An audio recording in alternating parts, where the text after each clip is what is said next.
As the latest employee in the world's most prestigious amusement park, you are handed a list of rules all employees must abide to. But it's filled with rather strange rules. What does? There's only ever one of each mascot inside the park. Check for eye holes. Even mean?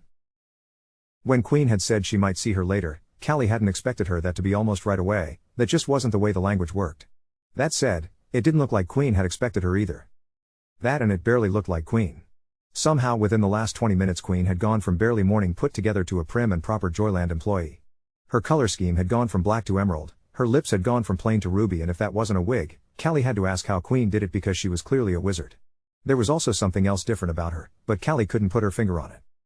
Callie made all of those observations from the door, and Queen had been starting at the same time, looking just as confused even though Callie looked, by all accounts, exactly the same.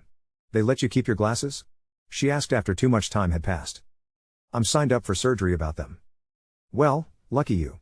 That should be covered. Queen half motioned to her eyes as she spoke. The blue glow behind them had dulled and faded into the normal hazel of her eyes, but you won't have any implants. They don't like the look of them. They'll keep it to corrective.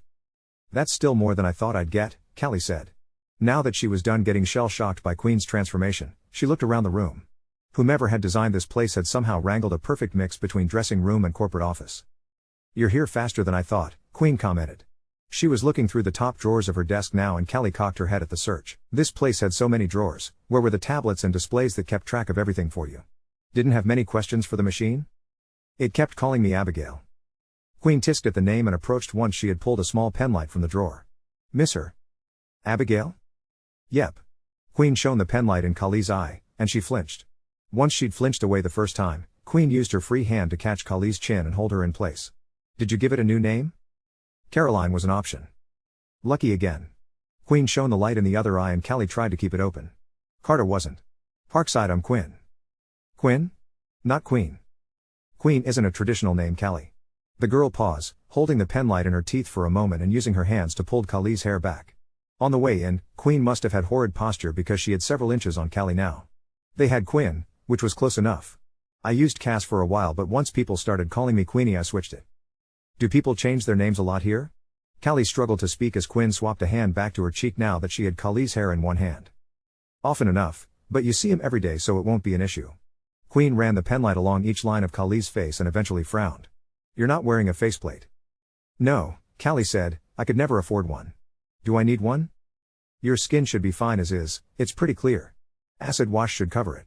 As Queen spoke, Callie realized what was so different about the girl in this room. On the walk-in, the lines of Queen's faceplate had been clearly visible. They were covered now, synthetic skin smoothing out the hard lines. Do you have any replacement parts that will show in the uniform? I don't think I do. Callie tried to get another look at the uniform up close, assuming Queen was wearing it. She'd only seen it online before, just a couple cuts from a hospital visit when I was younger. What for? Callie didn't answer. Silence waited for Queen to press or let it go. Long as the cuts are in the midsection you should be fine. It'll make your morning routine earlier. I have to cover up a whole August phase when I prep. Callie still took a little too long to respond. So they aren't allowed to see your augs in the park? Joyland is the happiest place on the planet, Callie. Nobody's too poor to afford proper treatment in there. Queen patted Callie on the cheek.